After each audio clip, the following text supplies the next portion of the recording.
तो स्टूडेंट्स कौन से राइट्स हैं? एक पार्टनर के पास राइट है कि वो पार्टिसिपेट कर सकता है बिजनेस के मैनेजमेंट में, ठीक है। बाकी जो इसकी बुक्स ऑफ अकाउंट्स है उसको चेक कर सकता है, रिटायरमेंट का उसके पास राइट है, प्रॉफिट और लॉसेस को शेयर करने का उसके पास राइट है। उसके पास राइट है कि अगर कोई दूसरा पार्टनर, नया पार्टनर बिजनेस में आना चाह रहा है तो वो उसको अलाउ ना करे, ठीक है।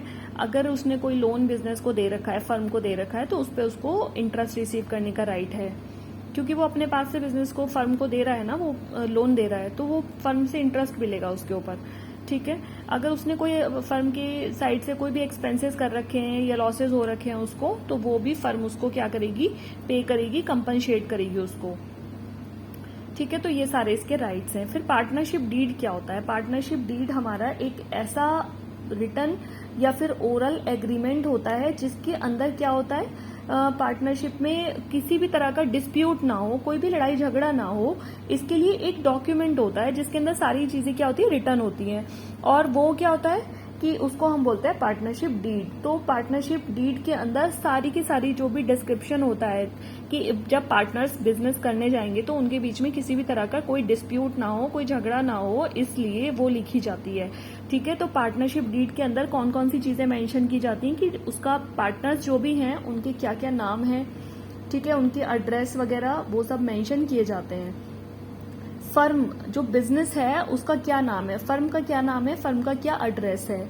फिर उसके बाद है कि वो बिजनेस किस नेचर का बिजनेस करने जा रहे हैं, पार्टनर्स किस टाइप का बिजनेस करने वाले हैं, या फिर बिजनेस का कब स्टार्ट करेंगे, कमेंस कब होगी, उसकी डेट क्या बिजनेस की डेट रहेगी स्टार्ट करने के लिए, ठीक है। कौन कौन कितनी कितनी कैपिटल इन्वेस्ट करेगा बिजनेस के अंदर, तो वो कैपिटल का कंट्रीब्यूशन की कैपिटल जो है वो कौन सा कैपिटल का अकाउंट रहेगा, मतलब ये इसमें फ्लक्चुएटिंग रहेगा या फिक्स्ड रहेगा, वो भी इसमें मेंशन किया जाएगा। इंटरेस्ट जो है वो कैपिटल पर किस रेट से मिलेगा, ठीक है। या फिर जो ड्राइंग्स हैं उन पर कितना इंटरेस्ट चार्ज किया जाएगा, इंटरेस्ट ऑन ड्राइंग्स, वो कितना, भाई फर्म से कोई चीज पर्सनल यूज के लिए निकाली तो उस पर पार्टनर क्या करेगा, इंटरेस्ट उसको पे करना पड़ेगा। लेकिन अगर फर्म को लोन दे रहा है पार्टनर तो क्या होगा, इंटरेस्ट मिलेगा पार्टनर को, तो किस रेट से मिलेगा वो भी इसमें लिखा जाएगा। मतलब सारी चीजें यहाँ मेंशन इसलिए की जाएंगी क्योंकि बाद में लड़ाई ना हो, किसी भी तरह का कोई झगड़ा ना हो, इसीलिए ये डीड बनती है पार्टनर्स के बीच में कि फ्यूचर में किसी भी तरह का कोई भी डिस्प्यूट अराइज ना हो, ठीक है।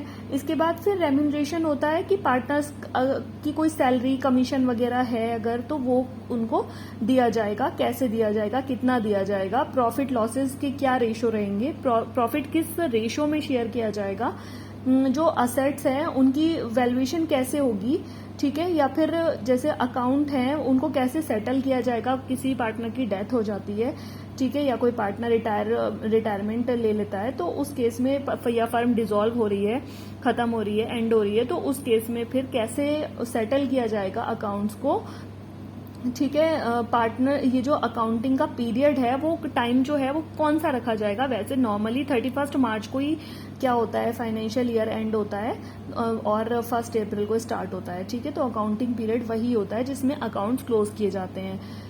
और इसके अलावा पार्टनर्स के क्या क्या राइट्स रहेंगे, क्या क्या ड्यूटीज रहेंगी, वो सब इसमें मेंशन किया जाएगा।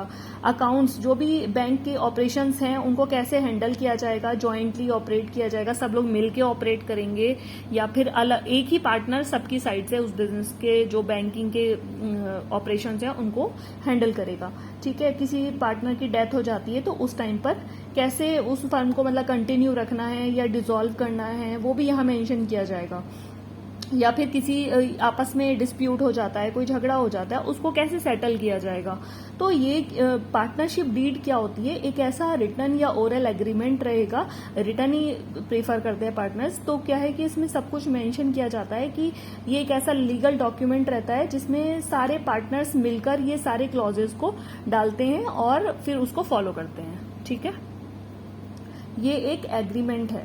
तो पार्टनरशिप का आपको थोड़ा सा आइडिया लग गया होगा कि हाँ पार्टनरशिप क्या है, एक ऐसा अग्रीमेंट है, एक ऐसा एसोसिएशन है जिसमें कि लोग मिलके बिजनेस को चलाएंगे, सब मिलके या सबकी साइड से कोई एक, और फिर क्या करेंगे, प्रॉफिट और लॉसेस को शेयर करेंगे, ठीक है।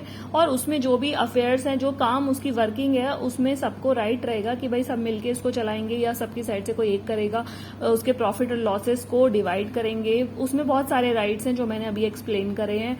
एक डीड बनती है, एक एग्रीमेंट बनता है जिसमें सारे की क्लॉजेज को डाला जाता है और सारी पॉइंट्स को वहां पर क्या किया जाता है, मेंशन किया जाता है कि फ्यूचर में कोई भी किसी भी तरह का कोई डिस्प्यूट अराइज ना हो। तो बेसिक है, समझ लेना। उसके बाद इसके न्यूमेरिकल आएंगे, क्योंकि न्यूमेरिकल करने से पहले आपको पता होना चाहिए कि पार्टनरशिप क्या है, क्यों की जा रही है। अब आपको तो यही नहीं पता प्रॉफिट क्यों डिवाइड कर रहे हैं, ये प्रॉफिट कहाँ से आ गया, ये लॉसेस कैसे शेयर हो रहे हैं, कैपिटल कहाँ से आ गई। तो पता होना चाहिए कि सारे पार्टनर्स ने मिलकर कैपिटल लगाई है, अब ये प्रॉफिट जो हो रहा है ये इनके बीच में डिवाइड हो रहा है, या फिर लॉसेस जो हो रहे हैं ये इनके बीच में डिवाइड किए जा रहे हैं। किस रेशो से, जो रेशो भाई इनके एग्रीमेंट में लिखा है उससे, ठीक है। कौन कितनी कैपिटल लाया है, अगर इक्वली डिवाइड हो रहा है या कोई कुछ अगर एग्रीमेंट ही नहीं होगा तो भाई इसका जो पार्टनरशिप का जो एक्ट है वो फॉलो किया जाएगा।